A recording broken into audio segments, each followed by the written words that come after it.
مرکزهای بین المللی زلزله‌نگاری خبر دادند که صبح 22 مارس سال 2024 ساعت 9:47 دقیقه به وقت تاجیکستان در قلمرو این کشور یک زمین لرزه شدید رخ داده است. بنا به گزارش‌ها مرکز زمین لرزه در 26 کیلومتری شمال و شرق موضع قرقینجه نویه لخش در شمال و شرق تاجیکستان جایگیر شده. زمین در اینجا در عمق 10 کیلومتر با شدت 5.1 بال طبق جدول ریختر لرزیده است. درباره کدام خسارات بر اثر این آفت طبیعی تا حال گزارش نشده است.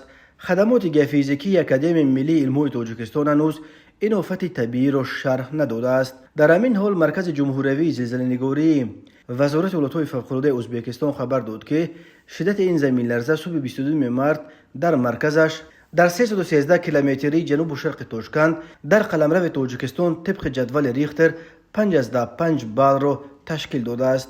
بنا به اطلاع این مرکز زمین در قلمرو خود ازبکستان نیز لرزید ولی با شدت کمتر از 3 بال. تاجیکستان در یک منطقه زلزله‌خیز قاره آسیا جایگیر شده هر سال در قلمروش صدها زمین جنبی ثبت می شود.